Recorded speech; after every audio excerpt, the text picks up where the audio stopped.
Você com toda certeza lembra disso. Soltar mosquito para combater mosquito da dengue? A cidade, a cerca de 160 quilômetros da capital, será o primeiro município no estado de São Paulo que vai tentar combater a dengue com um inseto geneticamente modificado. São esses aqui, os machos de Aedes aegypti, que daqui a alguns meses serão soltos no meio ambiente com a missão de tentar combater os mosquitos transmissores da doença.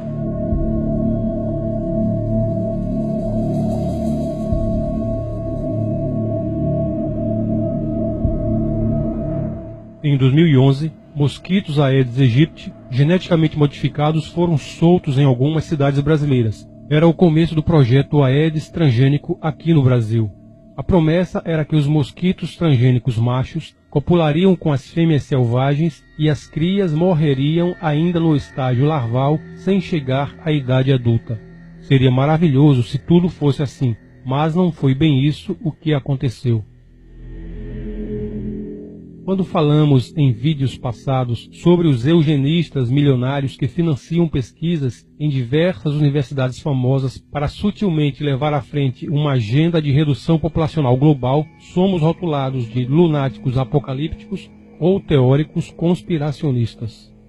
Mas, exatamente como já aconteceu a outras informações controversas taxadas pejorativamente de teoria da conspiração, hoje, uma dessas ditas teorias está saltando do terreno especulativo conspiratório e se mostrando bem real. A Fundação Bill e Melinda Gates financiou pesquisas e estudos para a mutação do mosquito Aedes aegypti na Universidade de Oxford, na Inglaterra, o mesmo inseto transgênico que começou a ser liberado no Brasil em 2011. Segundo matéria do portal Terra de 2013, os mosquitos receberam um gene letal que garantiria a morte de suas crias ainda no estágio de larva. Esses mosquitos, apenas os machos, soltos no meio ambiente, cruzariam com as fêmeas selvagens, transmitindo para os ovos o gene mortal. A separação entre pulpas machos e fêmeas é feita de forma manual no laboratório, possibilitando acidentalmente algumas fêmeas chegar à vida adulta, aumentando os riscos no meio externo. A morte prematura dos insetos, ainda em forma de larva, realmente acontece com 100% de sucesso, mas lá, no limpo e asséptico laboratório. Soltos na cidade, a história é outra.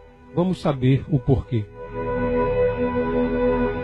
O mosquito causador da dengue teve o seu DNA alterado na Oxitec, empresa de biotecnologia que nasceu nos laboratórios da Universidade de Oxford em meados de 2002. As fêmeas que cruzam com os machos transgênicos botam ovos de Aedes aegypti transgênicos e morrem quando chegam ao estágio de larva, sem alcançar a vida adulta. Pelo menos era isso que se esperava acontecer. No entanto, existe um antibiótico que pode reverter a sentença de morte das larvas, a tetraciclina. Nos laboratórios da Oxitec, os ovos transgênicos destinados a chegar à vida adulta para depois soltos no meio urbano, copular com as fêmeas selvagens, são expostos à tetraciclina e por isso não morrem. Viram os mosquitos transgênicos que serão soltos.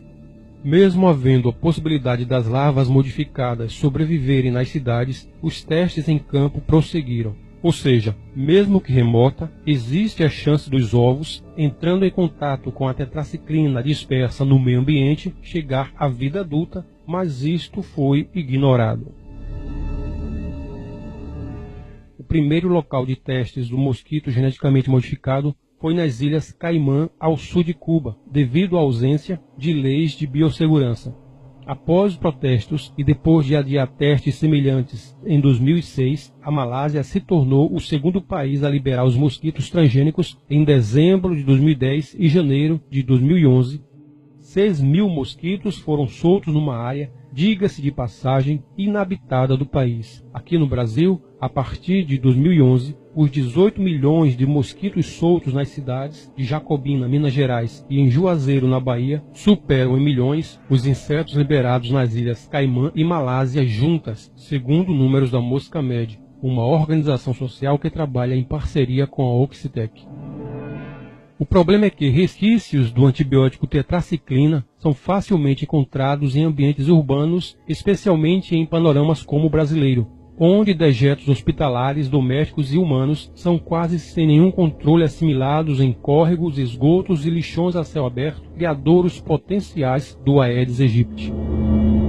Segundo Ellen Wallace, diretora da ONG britânica GeneWatch, o relatório de avaliação de riscos sobre o experimento com os mosquitos transgênicos não foi disponibilizado ao público brasileiro local antes do início das liberações dos testes. A pedido dos responsáveis pelo programa Aedes transgênico, o processo foi considerado confidencial pela Comissão Técnica Nacional de Biossegurança, CTN-Bio, órgão encarregado de autorizar ou não tais experimentos. O Wallace também reforçou que os ovos transgênicos depositados em áreas onde há vestígios da tetraciclina, uma vez em contato com o antibiótico, podem chegar à fase adulta, já claro, transformados em monstros geneticamente modificados. É muito provável que os ovos do Aedes aegypti, geneticamente modificados, tenham sido expostos à tetraciclina, sobrevivendo à fase larval e ganhando o mundo já como um novo mosquito, de carga genética diferente do Aedes aegypti original. O resultado disso você já sabe. Em vez de neutralizar a potencialidade nociva do mosquito transmissor da dengue, essa mutação genética do inseto trouxe novas doenças para os brasileiros, a zika e a febre chikungunya. O zika vírus, entretanto, com consequências devastadoras para as grávidas, a microcefalia em bebês de mães diagnosticadas com a doença durante a gestação, e os casos não param de aumentar. Mas você pode dizer, mas a intenção dos pesquisadores era boa, eles agiram de boa fé, era mesmo para anular os efeitos maléficos do mosquito. Será mesmo? Será que não havia interesses escusos por trás dessa fabricação de mosquitos transgênicos? A mesma matéria do Portal Terra diz que, em julho de 2012, depois do sucesso dos testes de campo em Juazeiro, a Oxitec, recentemente comprada pela Intrescom, protocolou a solicitação de licença comercial na Comissão Técnica Nacional de Biossegurança. Desde o final de 2012, a empresa britânica possui CNPJ aqui no Brasil e mantém um funcionário em São Paulo. Mais recentemente, com os resultados promissores dos experimentos em Juazeiro, alugou um galpão em Campinas e está construindo o que será sua sede brasileira. O país representa hoje seu mais provável e iminente mercado, o que faz com que o diretor global de desenvolvimento de negócios da empresa, Glenn Slade, viva hoje numa ponte aérea entre Oxford e São Paulo.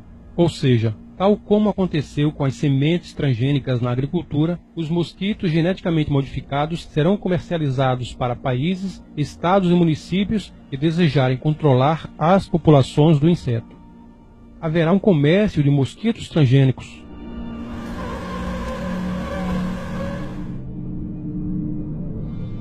E mais, eles dizem que o controle não pode parar. Tem que ser contínuo e ininterrupto, sob risco do Aedes aegypti selvagem voltar a se proliferar no meio ambiente. Claramente, uma maneira de fazer com que as secretarias de saúde não parem de comprar o produto transgênico. Ou seja, criar uma dependência, tornando rentável o negócio dos mosquitos geneticamente modificados. Tudo isso está na matéria do Portal Terra citada aqui no vídeo. Mais uma etapa da agenda maldita cumprida. Mais duas novas doenças para nos matar e causar anomalias em nossos bebês. Pesquisas já comprovam que o Zika vírus pode ser transmitido não apenas pela picada do mosquito, mas agora também por meio da relação sexual, do leite materno e pelo contato com o sangue contaminado. A mídia corporativista fala da microcefalia sim, mas de uma maneira mascarada, sem delatar a verdadeira gênese do surto aqui no Brasil. Ela fala da relação da microcefalia com a Zika, já comprovada, mas nenhum comentário sobre a possível ligação da Zika em microcefalia com a Aedes aegypti transgênico. Chegou ao ponto de dizer que a doença veio para o Brasil através de imigrantes haitianos nos últimos anos e devido aos muitos turistas que estiveram aqui durante a Copa do Mundo de 2014. Não lembro de nenhum surto de Zika depois da Copa do Mundo da África do Sul em 2010. Se você prestar atenção, depois que os casos de microcefalia começaram a crescer, curiosamente, os meios de comunicação não falam em combater o Aedes aegypti, usando o mosquito transgênico para este combate, mas recomendam os métodos tradicionais de prevenção já conhecidos, como não deixar água parada em garrafas.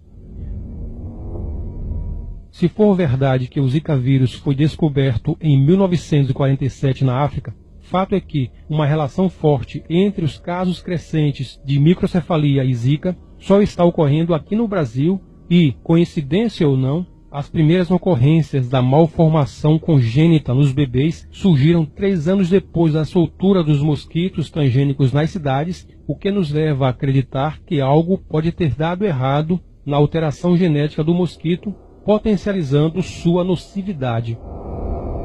Na matéria em questão do Portal Terra, existem outras evidências dos perigos da liberação dos mosquitos transgênicos aqui no Brasil e suas possíveis consequências. O Show da Vida, em matéria do domingo 29 de novembro de 2015, enrolou, floreou, embromou, mas não apontou nenhuma relação entre as duas doenças com os mosquitos geneticamente modificados. Mais um indício de que a mídia globalista, com seus âncoras sérios com cara de gente boa e muito bem pagos para desinformar, só noticia aquilo que você precisa saber, tudo muito bem editado e numa atmosfera de máxima credibilidade para que você não enxergue a verdade e aceite a informação sem questionar. Mas agora você já sabe, o oculto está revelado.